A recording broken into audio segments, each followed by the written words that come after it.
preserbasyon po ang matututunan natin. Tamang preservation para naman sa mga namayapang hayop na madalas makita sa mga museum ang ating aalamin. Ha?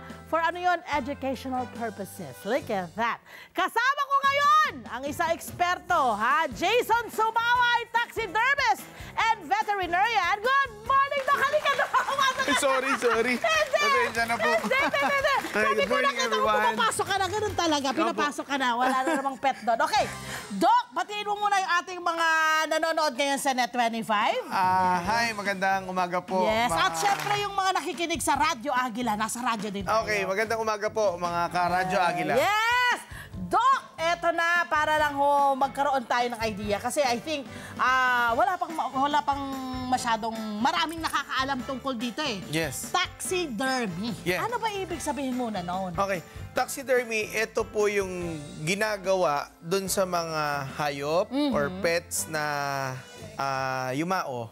Tapos, ginagamit po siya sa museum for the purpose na yun pong mga hindi nakakita sa kanila before, eh makita po sila ng mas extended time.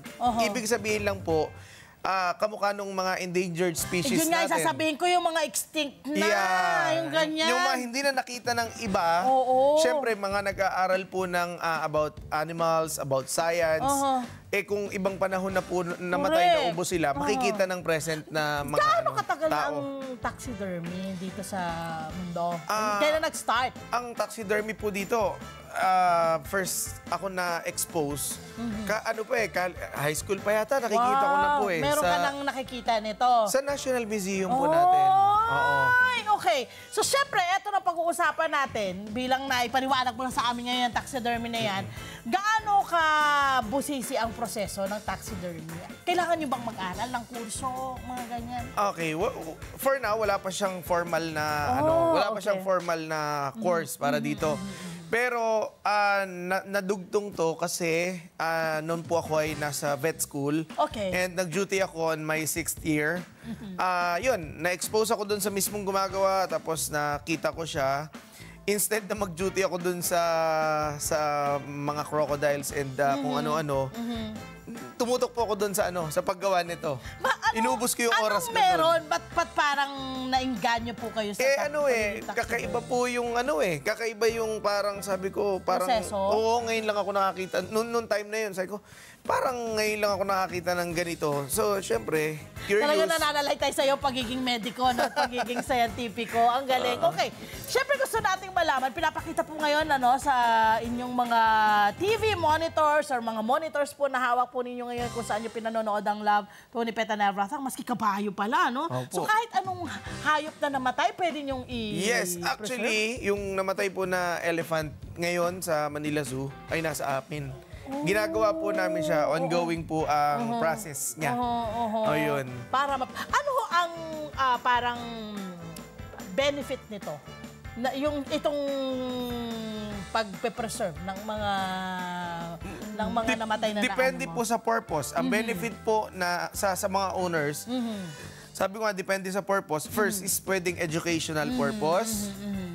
Tapos pwede rin po na as trophy. Dahil po meron tayong mga hunters na legal sa abroad. Yung sa legal tayo. Yeah, please be advised that kung magta-taxiderm po, let's be a responsible taxidermist. Ano to, isda? Yeah, 8 feet po na arapaima. Malaki pa po sa tao. Tapos, ginawa po namin yan. Siguro ang bumuhat dyan, mga 9 na tao. Laki! Opo, sobrang laki. Usually, yung mga ganyang kalaki, gaano katagal yung ginagawa yan? Actually, ang regular po na processing period natin is 3 to 6 months. Wow, tagal. But kamukha po ni Mali, kamukha po nito, hindi po namin nakuha ng ganun kasi sobrang laki. Tsaka po yung drying period, matagal. Kasi sobrang laki nila. Inaabot po sila minsan ng 8 months to 1.5 year. Ayun. Okay, pag nagpa-taxiderm ka po, gaano ka yung presyo na kailangan mong paglaanan?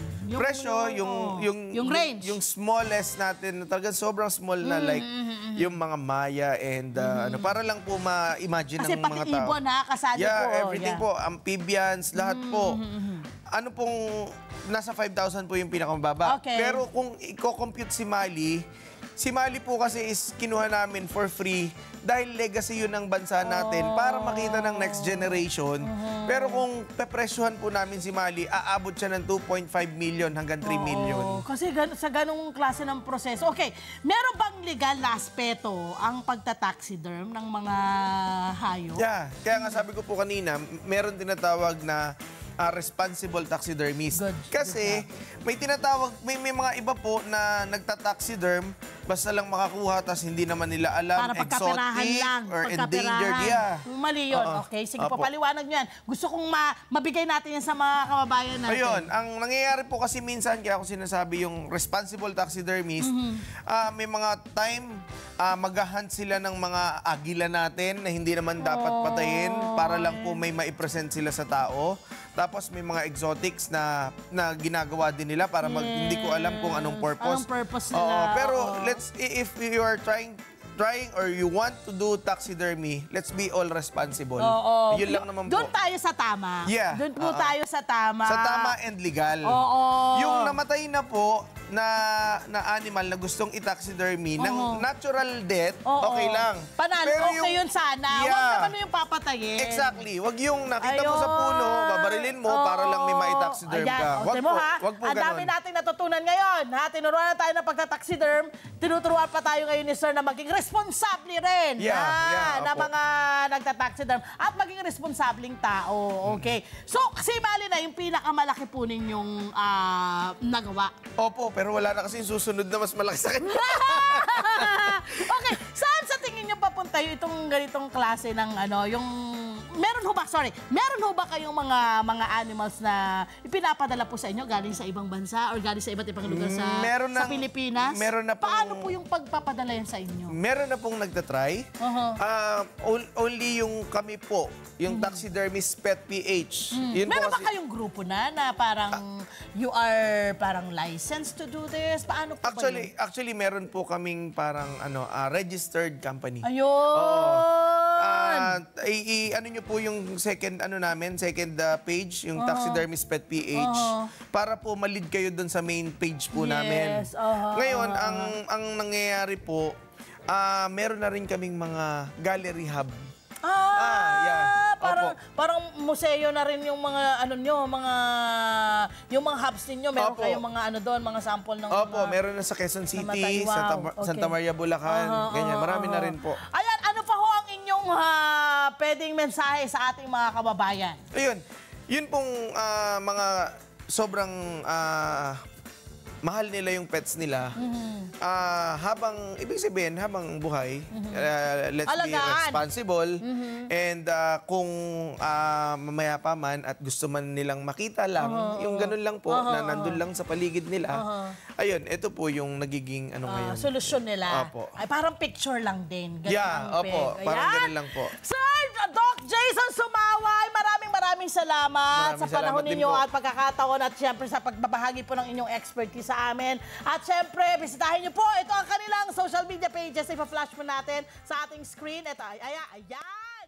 Hello po mga Kanet 25! Si Kuya Tony Pet po ito mula sa Love, Tony Pet and Everything. For more Love, Tony Pet and Everything updates, just click on our subscribe button and follow us on our Net25 social media pages at Net25 TV and at Net25 Entertainment Facebook. Magkita-kita po tayo!